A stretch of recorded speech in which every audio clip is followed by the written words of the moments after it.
WPA says there must be a new voters list before the next local government elections. Recently appointed Chief Election Officer Vishnu Prasad has said that local government elections can be held next year. But the WPA says that at a minimum, these elections should be held with a brand new voters list. That party says that this should be the bottom line for all forces concerned with transparent elections. According to the WPA, there can be no democratic elections with a list as bloated as the current one. The WPA flayed the governing People's Progressive Party for not including the creation of a new voters list as part of its proposal on electoral reform. The party says it intends to join with other forces in the struggle for a new voters list and give the Guyana Elections Commission the power to determine the timetable for elections by consensus rather than solely by the government. The elections for neighborhood and town councils should have been held this year. However, they were not held because the Elections Commission had terminated the services of the chief and the deputy chief election officers and the Regional 4 returning officer. The Guyana Teachers Union GTU says the process of licensing teachers is not a quick fix and that it cannot be implemented immediately in Guyana. In an invited comment by News Talk Radio Guyana 103.1 FM via telephone, President of the GTU, Mark Light, said there are several issues that must be worked out before the system can work in Guyana. The GTU president says, first, there must be an equal standard of operating in all schools, which is not the case. Mr. Light points to different standards of operation of teachers in schools in Georgetown and the coast and in the hinterland. The GTU president says a licensing process cannot now be used to evaluate all teachers operating under different circumstances. He says there is a need for a standard form of appraisal for teachers and consultations with all stakeholders. Mr. Light says arriving at the stage to license teachers is a long process which the GTU does not foresee happening in a few weeks or months. He says while the GTU is aware of the system being used in other countries, those countries have a standard by which all their schools operate, which is where Guyana needs to be first before considering licensing teachers. The international global energy consultancy firm Rystad Energy estimates that Guyana will earn around $130 billion in oil revenues over the next 20 years. Head of Latin American research at Rystad Energy, Shriner Parker, gives this projection based on if the already discovered estimated 10 billion barrels of oil equivalent are extracted. Nearly half of Guyana's 750,000 persons live on an average of $6 per day. But University of Guyana economist Dr. Thomas Singh has told the Canadian Broadcasting Corporation that he's not sure that Guyana can handle all of that oil wealth. He is also skeptical, saying that it is difficult to say this bonanza will transform Guyana into a developed nation. ExxonMobil Guyana says that the company has had a safe year of operations in line with its commitment to nobody gets hurt. Recalling the safety performance for the year, he disclosed that there were hundreds of days across offshore operations without a recordable safety incident. President of ExxonMobil, Alistair Routledge, says the crew on board the Liza Destiny FPSO, for instance, has reached more than 800 days without a recordable incident. There are 6 drill ships now and 2 floating production, storage and offloading vessels in the Stabroek Block offshore Guyana, which are supported by more than 1,000 persons at any given time. ExxonMobil Guyana has recorded multiple discoveries in the Stabroek Block in 2021, which increased the recoverable resource estimate to approximately 10 billion barrels of oil equivalent. The company currently produces more than 120,000 barrels of oil per day from the Liza Destiny oil-producing vessel, while the flare is maintained at regulatory required levels. The Ministry of Health continues to record average positive COVID cases, but is seeing a decline in overall active cases. The Minister of Health is Dr. Frank Anthony. We have right now 28 persons in hospitals across Guyana, with 21 of those persons being in the Ocean View Hospital. Of the 21 that we have at the Ocean View Hospital, 5 of those persons are in the ICU. We currently have 741 cases that are active across the country, with 32 new cases over the last 24 hours. And of the 741 cases that we currently have,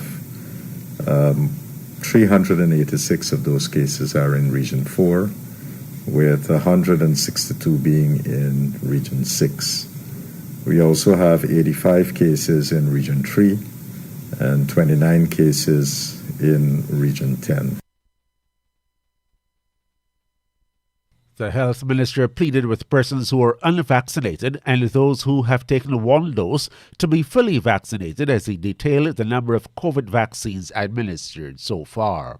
Overall in the country, we would have administered 764,898 vaccine as a total amount of vaccines that we have given.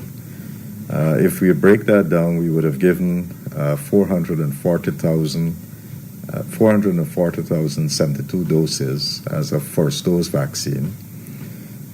Second dose vaccine would have been 314,356.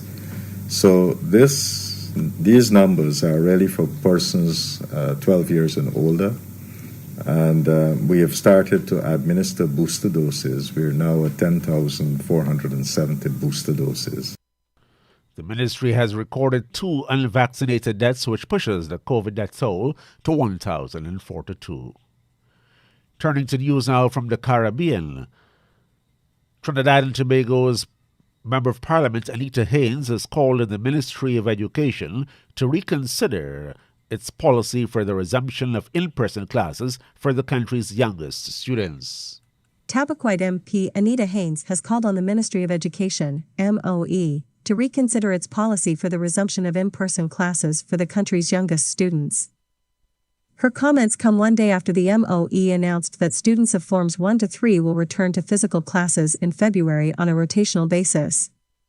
This, while ECCE students, along with Standards 1 to 4, will resume physical attendance on a rotational basis in Term II, April 20, 22. In response, Haynes issued a press release on Thursday urging the MOE to encourage more robust stakeholder buy-in to address some of the existing problems in the education system. We can't deny that there has been significant learning losses over the last 2 years, and students have also missed out on peer interaction.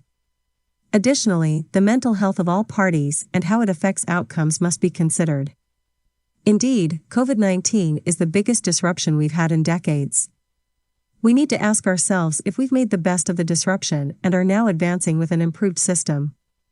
And, even as we attempt to advance, we must do so with compassion and extreme caution for the... That was a TNT Loop News report. Still in Trinidad, education stakeholders in that country have said they support the Ministry of Education's decision to send students from early childhood care and education to university back to physical classroom. According to Newsday, the ministry made several announcements on the reopening of schools on Wednesday for early childhood care and education students, along with Standards 1 to 4 students who will resume physical attendance on a rotation basis in April. Meanwhile, primary schools will continue to operate remotely in Term 2, except for Standard 5 students who will attend school physically from February. Post-secondary and tertiary students will also return to physical classes from January. After weeks of consultations with stakeholders, the ministry also confirmed students in Forms 1 to 3 will return to physical classroom in February 2022 on a rotation basis, adding students will be required to continue remote learning in January to allow schools time to plan for their return. Forms 4 to 6 students, both vaccinated and unvaccinated, have had physical classes since September. Chairman of the Association of Denominational Boards of Education, Sharon Mangro, told Newsday in a brief phone interview that she supported the ministry's decision, particularly the return of Standard 5 students before their secondary entrance examination, which the ministry announced will be held in March 31. The ministry's statement said delaying the exam will result in many challenges. The government of Belize has decided to push back the date for the reopening of its land borders and the seaports.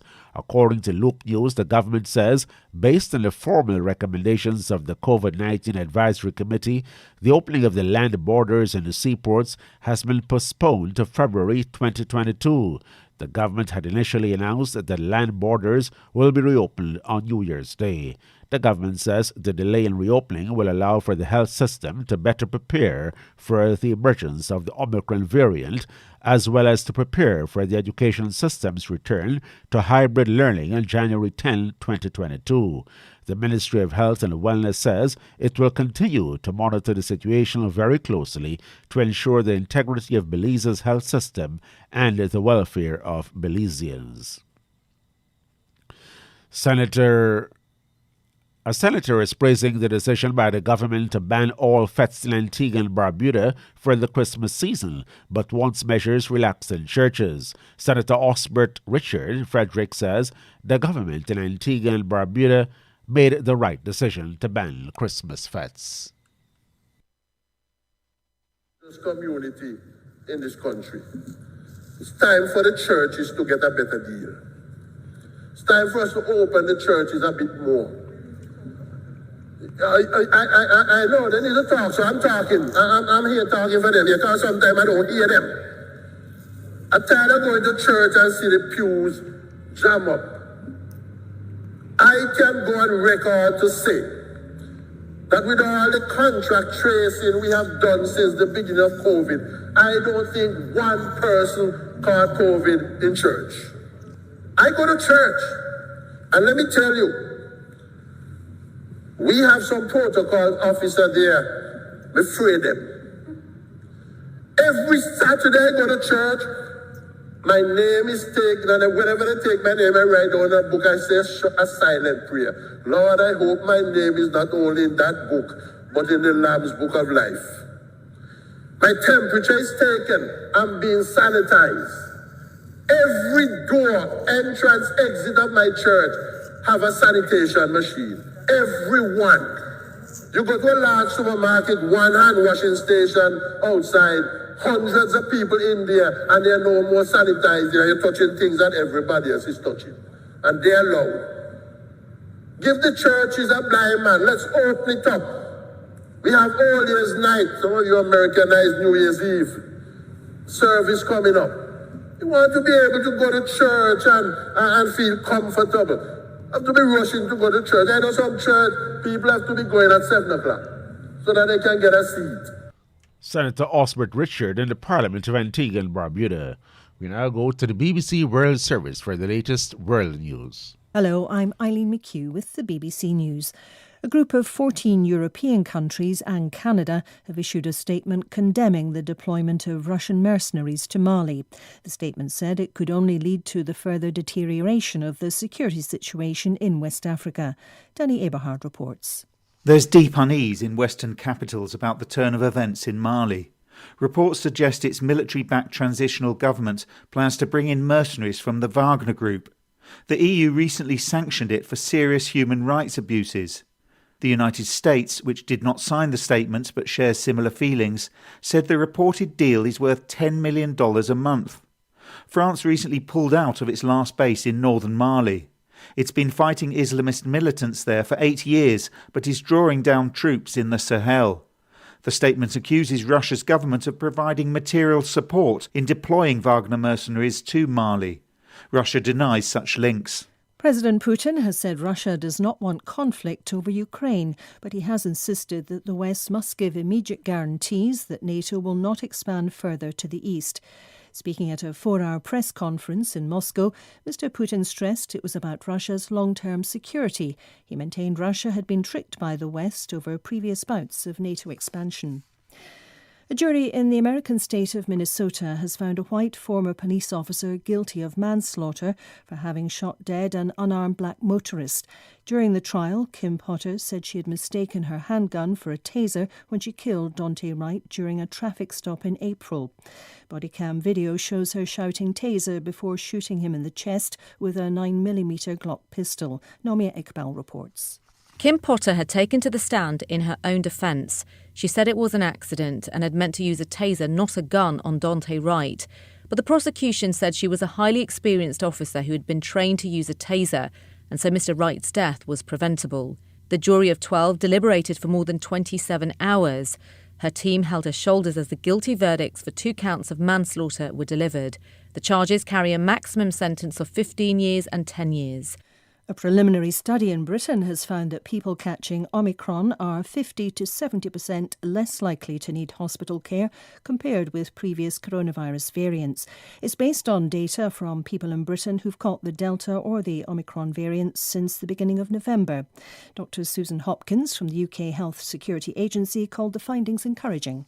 It shows that people with Omicron have a reduced risk of hospitalisation compared to Delta. Now, it's very early days. Only a small number of individuals, about 100, were admitted to hospital with Omicron in this period.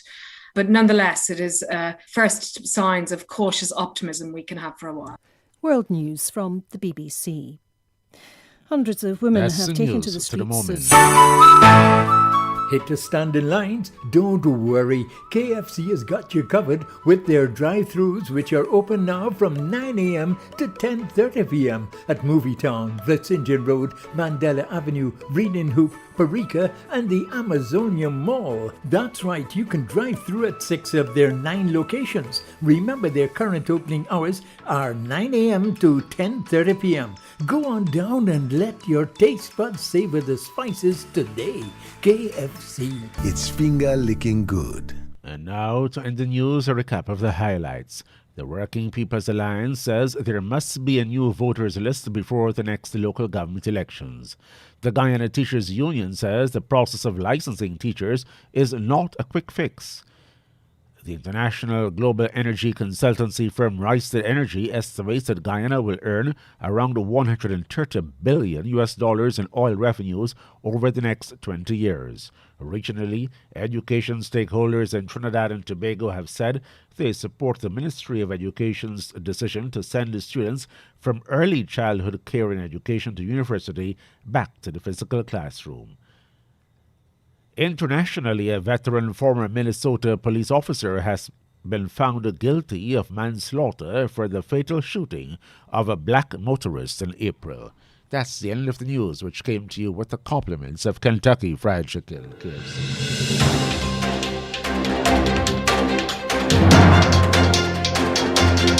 This has been the news, compiled in the News Talk Radio Newsroom.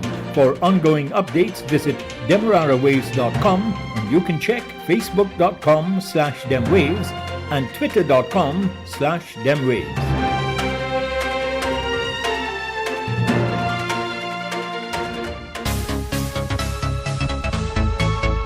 Thank you for choosing News Talk Radio Guyana.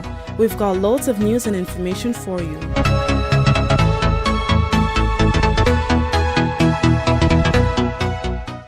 The time 18 hours 21.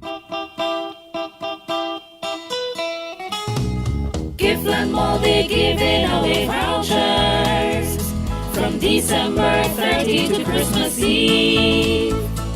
You can say there's no such thing as Santa, but as for we on 103, we believe. From December 13 to 24, listen to News Talk Radio Guyana 103.1 FM. Answer a simple question and you can win yourself a voucher. Compliments of Giftland Mall. Season's greetings to supporters of Giftland and 103.1 FM.